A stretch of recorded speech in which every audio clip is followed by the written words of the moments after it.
آج کی اس محفل میں وہ چند نکتے سمجھانے ہیں کہ جن سے روح کو غذا ملتی ہے، تاکہ ہم اس کو یاد رکھیں اور کوشش کریں ان اعمال کو زیادہ کرنے کی، روزانہ کرنے کی، تاکہ جسم کے ساتھ روح کو بھی غذا ملتی رہے۔ تو روح کی غذا اوپر سے آنے والے انوار و تجلیات ہیں۔ چنانچہ سب سے پہلی چیز جس کی وجہ سے انسان کی روح کو غذا ملتی ہے، قرآن عظیم الشان، قرآن مجید کا پڑھنا، قرآن مجید کا سننا، یہ انسان کی روح کو غذا پہنچاتا ہے۔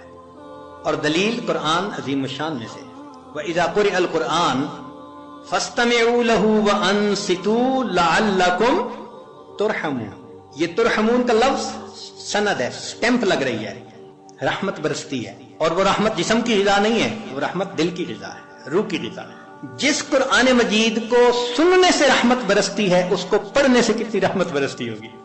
یہاں تو کہا نا کہ جب پڑھا جائے تو تم سنو تاکہ رحمت برسے، تو سننے والے پر رحمتیں برس رہی ہیں، تو پڑھنے والے پر کیا رحمتیں برستی ہوں۔ تو اس کا مطلب یہ کہ ہم روزانہ فجر کی نماز پڑھا کریں، تو پھر سورہ یاسین پڑھا کریں، قرآن مجید پڑھا کریں، فوراً اپنی روح کو ناشتہ کروانے کی کوشش کیا کریں۔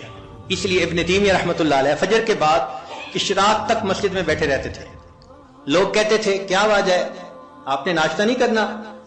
تو وہ فرماتے تھے کہ تم اپنے جسموں کو ناشتہ کروا رہے ہو، میں بیٹھا اپنی روح کو ناشتہ کروا رہا ہوں۔ تو اس کا مطلب یہ کہ فجر کے بعد تلاوت کا کرنا، تسبیحات کا کرنا، ذکر کا کرنا، یہ انسان کے لیے باطنی غذا کا ذریعہ ہے۔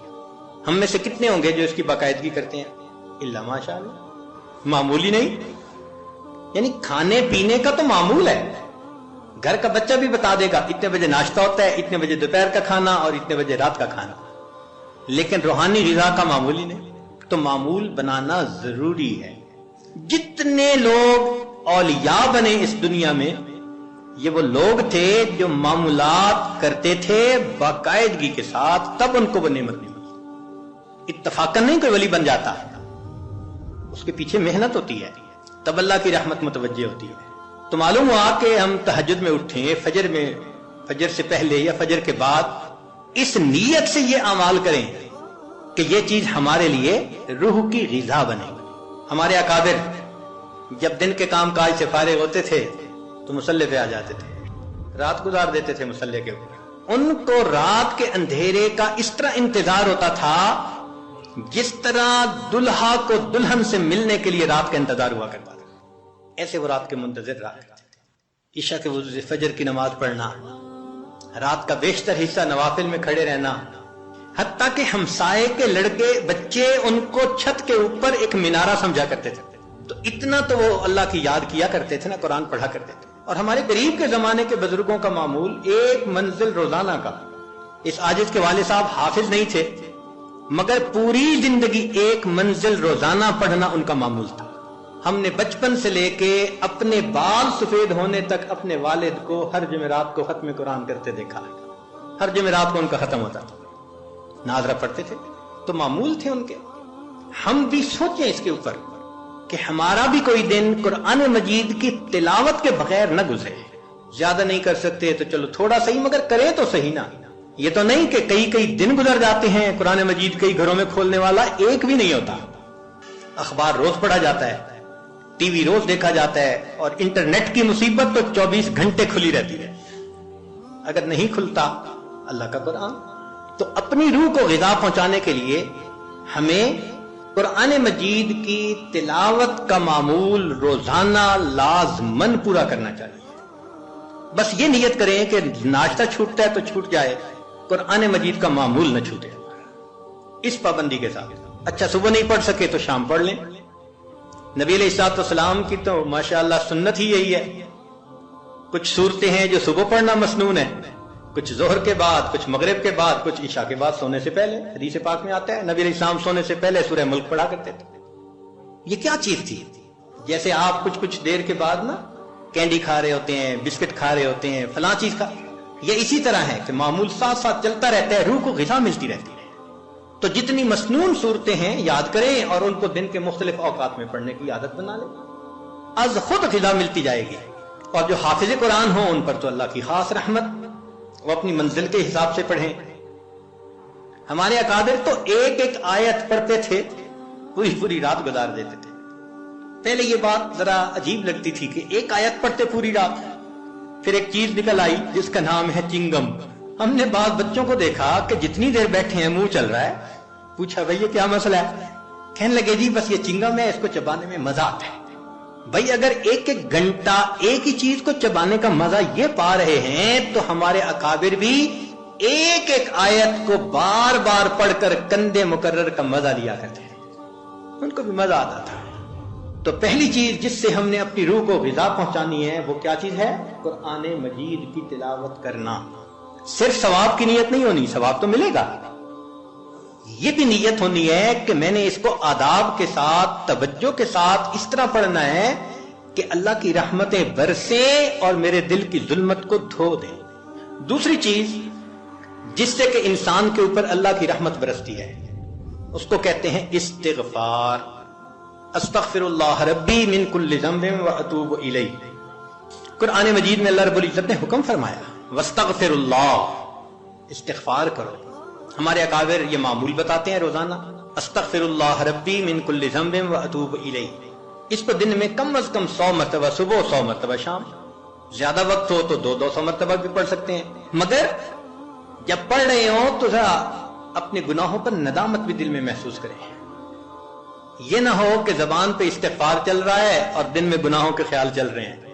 رابعہ بصریہ رحمۃ اللہ علیہ فرماتی تھی استغفارنا یحتاج الی استغفار، کہ ہم ایسا استغفار کرتے ہیں کہ اس کے اوپر ہمیں استغفار کرنے کی ضرورت ہے۔ سبح برکف، توبہ برلب، دل پر از لطف گناہ، ہاتھ میں تسبیح، زبان پہ توبہ اور دل گناہ کی لذت میں پڑا ہوا ہے۔ معصیت را خن میں آیت بر استغفار ماں، میرے استغفار کے اوپر تو گناہ بھی کھڑا ہنس رہا ہے۔ تو ایسا استغفار نہ ہو، صحیح ندامت کے ساتھ ہم استغفار پڑھیں تو اللہ تعالیٰ کی رحمت برسے گی۔ دلیل قرآن عظیم الشان، بات پکی۔ اللہ رب العزت شاد فرماتے ہیں لولا تستغفرون اللہ لعلکم ترحمون، قرآن کی آیت۔ اگر یہ استغفار کرتے تو کیا ہوتا؟ اللہ تعالیٰ رحمت برساتے۔ تو اس کا مطلب ہے یہ گارنٹیڈ بات ہے کہ استغفار کرنے سے اللہ تعالیٰ کی رحمت برستی ہے، انسان کے روح کو غذا ملتی ہے۔ پھر تیسری چیز جس سے کہ اللہ تعالیٰ کی طرف سے رحمت اترتی ہے، درود شریف کا پڑھنا۔ حدیث مبارکہ میں آتا ہے جو شخص ایک دفعہ درود شریف پڑھتا ہے اللہ تعالیٰ 10 رحمتیں اتارتے ہیں۔ تو 10 رحمتوں کا اترنا اس بات کی دلیل کہ روح کو غذا ملتی ہے، نور اترتا ہے انسان کے اوپر۔ ہمارے مشائخ نے فرمایا کہ 100 مرتبہ صبح اور 100 مرتبہ شام، کم از کم اتنا تو درود شریف ضروری پڑھ لیں۔ ایک صحابی رضی اللہ عنہ پوچھتے ہیں اللہ کے نبی صلی اللہ علیہ وسلم میں کتنا درود شریف پڑھوں؟ فرمایا زیادہ پڑھ، چوتھائی حصہ، زیادہ پڑھو گے تو فائدہ زیادہ۔ اللہ کے نبی صلی اللہ علیہ وسلم آدھا حصہ، بھائی زیادہ پڑھو گے تو زیادہ فائدہ، 3 حصے۔ فرمایا اور زیادہ تو 4 حصے۔ جب انہوں نے کہا کہ میں پورا وقت درود شریف پڑھنے میں لگا دوں گا، نبی اسلام نے فرمایا اذن یغفر لک ذنبک، تیرے گناہوں کو بخش دیا جائے گا اور تیرے غموں کو تیرے سر سے اتار دیا جائے گا۔ تو درود شریف کے پڑھنے سے اللہ تعالیٰ گناہوں کو معاف کرتے ہیں اور دھو دیتے ہیں۔ صدیق اکبر رضی اللہ عنہ فرمایا کرتے تھے کہ ٹھنڈا پانی آگ کو اتنا جلدی نہیں بجھاتا جتنا جلدی درود شریف کا پڑھنا انسان کے دلوں کی ظلمت کو مٹا دیتا ہے۔ سیدنا علی رضی اللہ عنہ فرمایا کرتے تھے کہ اگر اللہ تعالیٰ اور اس کے رسول صلی اللہ علیہ وسلم نے تسبیح، تکبیر، تحمید، تہلیل ان کے فضائل نہ بتائے ہوتے تو میں اپنا پورا وقت درود شریف کے پڑھنے میں گزار دیتا۔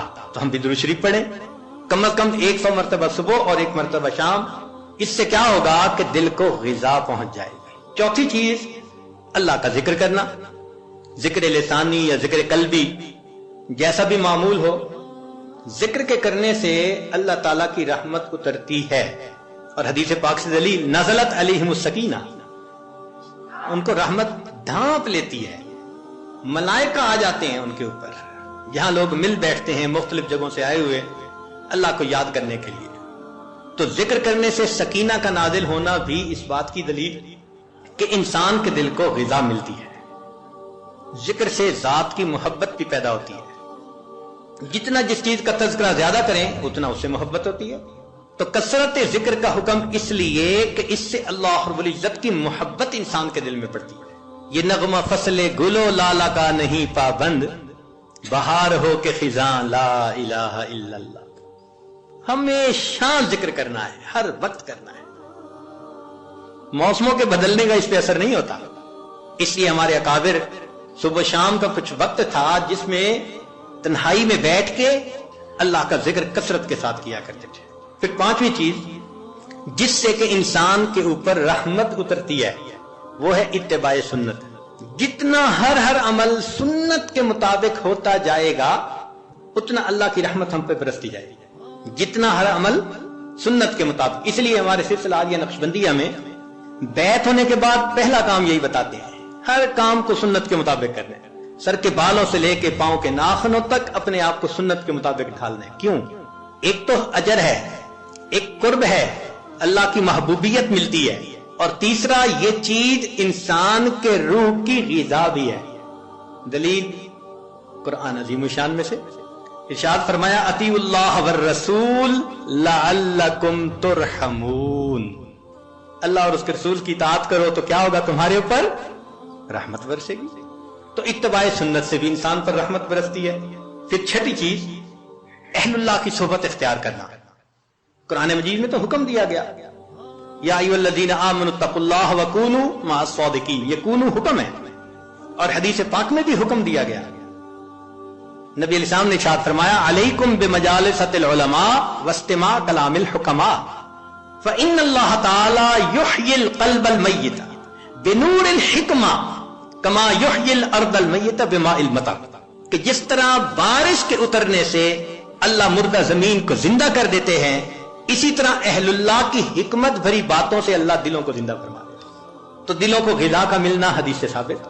اس لیے تو فرمایا کہ انسان کہیں نہ کہیں اپنا تعلق جوڑے.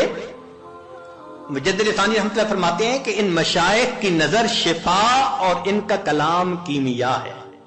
ان کا کلام کیمیا اور ان کی نظر شفا ہے.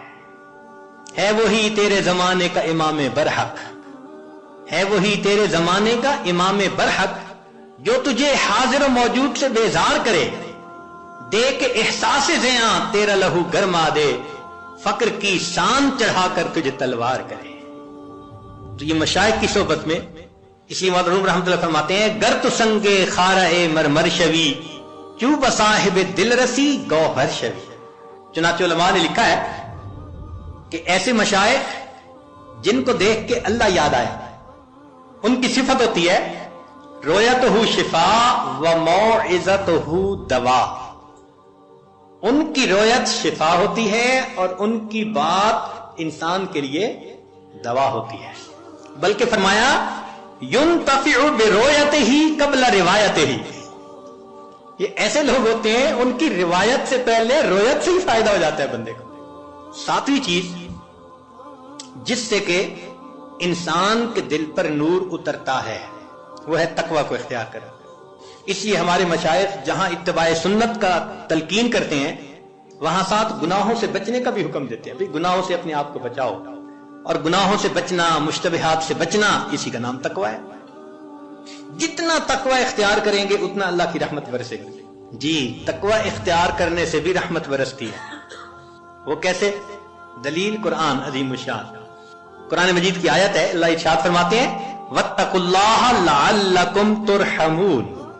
تم تقوی اختیار کرو تم پر رحمتیں برسائی جائیں. تو تقوی کے اختیار کرنے سے بھی رحمت برسی. اس لیے یہ مہینہ رحمت کا مہینہ کیوں کہلاتا ہے؟ اس لیے کہ یہ ماہ سیام ہے، اور سیام کا اصل مقصد کیا ہے؟ لعلکم تتقون. اور تقوی سے رحمت برستی ہے. اس لیے اس کو شہر الرحمہ کہا، شہر الغفران کہا. حدیث مبارکہ میں شہر عظیم کہا اس مہینے کو. اور ہم تو صرف رمضان کی برکتیں اگر لے پائے تو بڑی بات. ہمارے مشائخ تو پوری زندگی اسی ترتیب پہ گزارتے تھے. فرماتے تھے الدنیا یوم ولنا فیہا سو.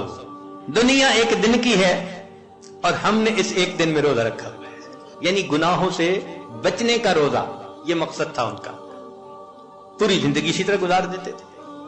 اس لیے فرمایا للصائم فرحتان، روزہ دار کے لیے دو خوشیاں ہوتی ہیں، فرحت عند الافطار، ایک تو افطار کے وقت خوشی، وفرحت عند لقاء الرحمن، جب رحمان سے ملیں گے اس وقت بھی خوشی ہوگی۔ اس لیے یہ رمضان کا مہینہ انسان کے دل کو منور کر دیتا ہے۔ ظاہر میں تو نظر آتا ہے کہ جی بھوکا رہنا پڑے گا، مگر کہاں بھوکا رہنا پڑتا ہے؟ اگر اوور آل دیکھیں تو رمضان میں انسان زیادہ کھاتا ہے، اور جتنی نعمتیں رمضان میں ملتی ہیں باقی مہینے میں تو ملتی نہیں ہے، مگر رمضان المبارک میں واقعی روزہ دار پر اللہ کی رحمت برستی ہے۔ پھر نویں چیز کہ انسان اللہ رب العزت سے دعا بھی مانگے، یہ اعمال بھی کرے اور ان اعمال کو کر کے اللہ تعالیٰ سے دعا بھی مانگے، اے اللہ میرے دل کو منور فرما دیجئے، میرے دل کو غذا پہنچا دیجئے، میری روح کو منور کر دیجئے۔ اور یہ چیز حدیث پاک سے ثابت ہے۔ نبی علیہ السلام جب فجر کی سنتیں ادا فرما کے مسجد میں تشریف لے جاتے تھے تو حدیث پاک میں ہے کہ راستے میں نبی علیہ السلام دعا مانگتے تھے، اللہم اجعل فی قلبی نورا وفی بصری نورا وفی سمعی نورا وعن یمینی نورا وعن شمالی نورا ومن خلفی نورا ومن امامی نورا واجعل لی نورا، اللہ مجھے ہی نور بنا دے۔ اب یہ دیکھیے کتنی اہم بات ہے، ہم میں سے کتنوں کا معمول ہے اس دعا کو پڑھنا؟ اللہ ماشاء اللہ بہت کم لوگ ہوں گے جو باقاعدہ پڑھتے ہوں گے۔ اللہ کے حبیب صلی اللہ علیہ وسلم نے تو ہمارے لیے یہ دعا سکھائی ہے، ہمیں دنوں پہ دن گزر جاتے ہیں، مہینوں پہ مہینے یہ دعا مانگی نہیں ہوتی۔ اللہ کے حبیب صلی اللہ علیہ وسلم دعا مانگ رہے ہیں، اللہم اجعلنی، اللہ مجھے ہی نور بنا دے۔ آج وقت ہے اس نور کو حاصل کرنے کا۔ اگر دنیا میں اس نور کو حاصل نہ کیا تو پھر قیامت کے دن پریشانی ہوگی۔ اس لیے جو نیک کام کرتا ہے، شریعت و سنت کی اتباع کرتا ہے، اللہ تعالیٰ کا قرب حاصل کرتا ہے تقوی کے ذریعے، تو فرمایا افمن کان میتا فاحییناہ، اور وہ جو مردہ تھا اس کو ہم نے زندہ کیا، وجعلنا لہ نور، اور اس کو ہم نے نور عطا کیا، یمشی بہ فی الناس، اس نور کو لے کے وہ انسانوں میں چلتا ہے اور دین کی دعوت کا کام کرتا ہے۔ تو اس نور کو دل میں لینا یہ انتہائی ضروری ہے ہمارے، اور اس نور کو لینے کی جگہ فقط یہ دنیا ہے، اس کے بعد یہ نور نہیں مل سکے گا۔ اس کی مثال یوں سمجھ لیجئے، انسان کے بدن کے بننے کی جگہ ماں کا پیٹ، اگر بچہ اس طرح سے پیدا ہو کہ دونوں آنکھیں نہ بن سکیں تو دنیا کا کوئی ڈاکٹر دنیا میں آنکھیں نہیں بنا سکتا اس کو۔ کئی بچوں کی انگلیاں، ان کی گروتھ پوری نہیں ہوتی تو دنیا میں آ کے پوری نہیں ہو سکتی، کیونکہ ماں کا پیٹ اس کی گروتھ کی جگہ ہے۔ اگر پوری ہو گئی تو بہت اچھا، اگر نہیں تو پھر وہ کمی رہے گی۔ یہی حال انسان کی روح کے معاملے کا، کہ روح کے بننے کی جگہ یہ زمین و آسمان کا پیٹ ہے۔ بن گئی روح تو بہت اچھا، نہ بنی تو آگے جا کے نہیں بن سکے۔ چنانچہ قیامت کا دن ہوگا تو ایمان والے اپنے نور کو لے کر اللہ کے حضور جائیں گے، یوم تری المؤمنین والمؤمنات یسعی نورہم بین ایدیہم وبایمانہم، ایمان والوں کا نور دائیں اور بائیں ان کے سامنے، جنہوں نے محنت کی ہوگی، 1000 واٹ کا بلب جیسے جلا ہوتا ہے ایسے ان کا نور ہوگا، اور نور چونکہ پھیلتا ہے تو اس لیے ارد گرد منافق بھی ہوں گے، اوپر سے تو بڑے نیک بنتے تھے اور اندر سے غفلت کی زندگی، درنگی کی زندگی۔ وہ پھر کہیں گے انظرونا نقتبس من نورکم، ذرا ہماری طرف بھی توجہ کیجئے، ہم آپ کے نور سے فائدہ اٹھائیں۔ تو ان کو وہاں کیا کہا جائے گا؟ قیل ارجعوا وراءکم فالتمسوا نورا، جاؤ دنیا میں، یہ نور تو دنیا سے ملا کرتا تھا۔ تو نور ملنے کی جگہ تو یہ دنیا ہے۔ یہ ہماری خوش نصیبی ہے کہ ہم ابھی زندہ ہیں، اپنے دلوں کو منور کرنا چاہیں تو ہم دلوں کو منور کر سکتے ہیں۔ جیسے نبی علیہ السلام نے اپنی ایک صحابی کے بارے میں فرمایا، اس کا سینہ تو گلے تک نور سے بھرا ہوا ہے، نور ایمان سے، الا مشاشہ، فرمایا گلے تک اس کا سینہ نور ایمان سے بھرا ہوا ہے۔ ایسے نور ہمارے اندر آ جائے نا تو وہ تو ہم اسی دنیا میں ہی حاصل کر سکتے ہیں، اور اگر اس دنیا میں غفلت کی زندگی گزاری، گناہوں کی زندگی گزاری، پھر رب کریم فرماتے ہیں وَمَن لَّمْ يَجْعَلِ اللَّهُ لَهُ نُورًا فَمَا لَهُ مِن نُور، پھر اس کے لیے نور نہیں ہوگا۔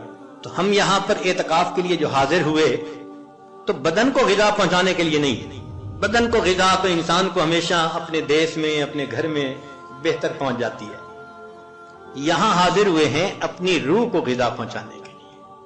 تو آج اس عنوان کو اس لیے ذرا کھولا کہ ہمیں یہاں اعتکاف میں بیٹھنے کا مقصد واضح ہو جائے کہ ہم نے کچھ اعمال کرنے ہیں، پھر اللہ سے مانگنا ہے، اور اس اعتکاف کے دوران اپنے دل کے نور کی اس کمی کو ہم نے پورا کرنا ہے، اور اگر اس کمی کو پورا نہ کر پائے اور زندگی کا وقت گزر گیا، پھر حسرت اور ندامت کے سوا کچھ نہیں ہوگا۔ ذرا سوچئے تو صحیح، قیامت کا وہ دن ہوگا جب انسان روشنی کو تلاش کرتا پھر رہا ہوگا اور اندھیرا ہوگا چاروں طرف، اور پھر اگر حکم دے دیا گیا کہ اس کو لے جاؤ جہنم میں، اللہ اکبر کبیرہ، تلاوت میں لگے ہوں، تسبیحات میں لگے ہوں، نمازوں میں لگے ہوں، دعا میں لگے ہوں، اجتماعی عمل میں، بس ان اعمال میں، قرآن مجید کی تلاوت میں آپ لگے رہیں، اللہ تعالیٰ ہم میں سے کسی کی عاجزی کو تو قبول فرما لیں گے نا۔ آخر اتنے لوگ جو ہیں کتنے ٹوٹے دلوں کے ساتھ یہاں پہنچے ہیں، اور کتنے مجاہدوں کے ساتھ پہنچے ہیں، انتظام نہیں تھے، مشکل سے انتظام ہوا، چھٹیاں نہیں ملتی تھی، دعائیں مانگ مانگ کے چھٹیاں لی، کیسی کیسی کوشش کے بعد بالآخر یہاں پہنچے۔ اللہ تعالیٰ قدردان ہے، وہ یقیناً آنے کی قدر فرمائیں گے۔ تو ہم اپنے اس وقت میں اللہ تعالیٰ کی رحمت کو اپنی طرف متوجہ کریں، پروردگار عالم ہمارے گناہوں کو معاف فرمائے اور ہمارے اس 10 دن کو ہمارے لیے اپنے قرب کا ذریعہ بنائے۔ وآخر دعوانا ان الحمد للہ رب العالمین۔